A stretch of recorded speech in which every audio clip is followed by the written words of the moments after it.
What's up, everyone? Today I'm going to teach you how to kiss. Everyone should learn doing this growing up and as you start to become a photographer. Well, what does that mean? KISS. Keep it simple, stupid. It's basically an acronym, obviously, but you should really learn to keep it simple in your editing, and I'm here to show you basically how to go from an image that looks more blue, something meh like this, and to make it look really done, really happy in no time, and you don't need to over edit. So here it is, teaching you how to kiss. Keep it simple, stupid.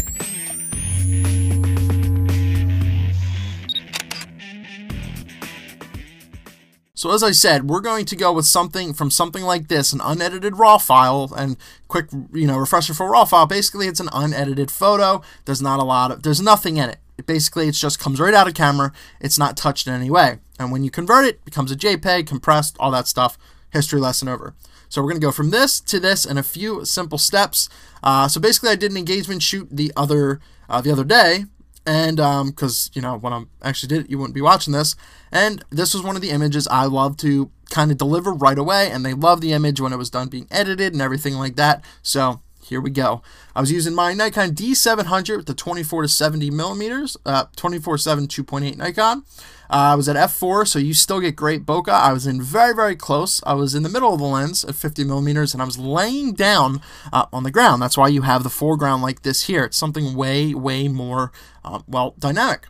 So what is the first thing I look for? The first thing I look for to see if I got the exposure spot on.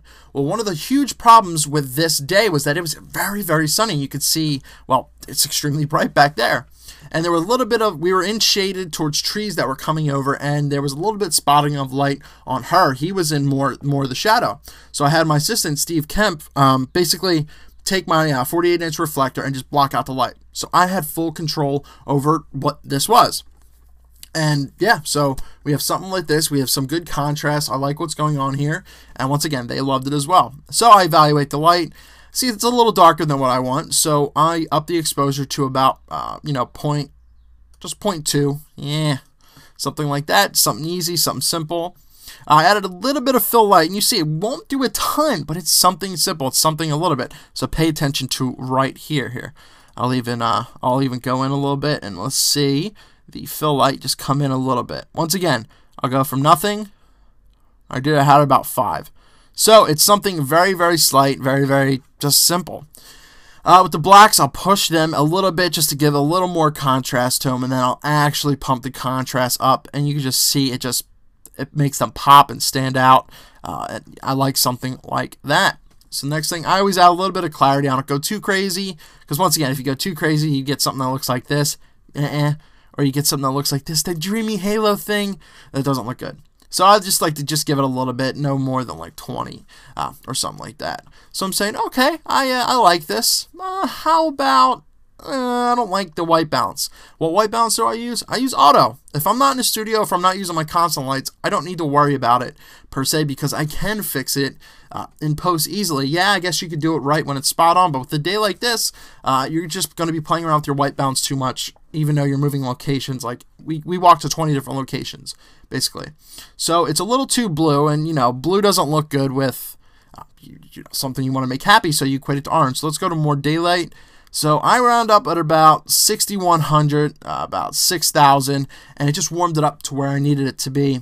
So let's go to as shot again. It was way more blue. I didn't like it. It's not as great, but you warm it up to about 6,000, and I feel it gives great skin tone back. You give him more skin tone back because he was in a more shadowed area, and you're like there. So one of the other things I'll look at is the composition. I usually do that first. It's not going to be exactly spot on. I'll be playing with this a ton, but actually that fell almost to where I wanted it. But as you see, you kind of go from, I shot a little wider, and that way you can go in a little bit. I don't like to always crop a lot, but if it happens, it happens. So I wanted the framing to look more or less something like this. I'd move it over more. I get very, very nitpicky with that. Yeah, I mean, we're almost done here, and it didn't take more than a couple minutes for the photo in general. One of the things I like to do is to just add a very, very subtle vignette, and people go nuts with vignettes. But once again, you'll just see it just does something slight. It darkens up here because it was, look, watch it again. You see it's just very bright there. So it's just something subtle that draws your attention away from that and more towards them. So it's just something simple. Once again, keep it simple, stupid. And with the blues, I like to go in and mess with the colors individually. Once again, do not do selective color. It's not that great, but that's a whole nother topic. But I like to go in and up the saturation a little bit when people wear jeans. Just pops, you know, because if I kept going with the contrast, it would, you know, crush everything a little bit more. And you can see these are yellow. They're a little bright, so you can mute them down a little bit. With the green, you could just mute it a little bit, and you get something like this. Something I delivered to the client, something I was very, very happy with. They loved it, and I still got to send all the rest of theirs on the CD. But yeah, so keep it simple, stupid. You can easily go from something like this to something like this in no time, and it's all just about being realistic, being simple, and you don't have to go in and do a ton. That's all I got. Eric Rossi, the guy with the eye, telling you well, basically how to kiss. Keep it simple, stupid. It's pretty easy, something easy to do. Let me know down below how you guys like to edit. Do you keep it simple, or do you spend hours on an image? You never know. Have a good one.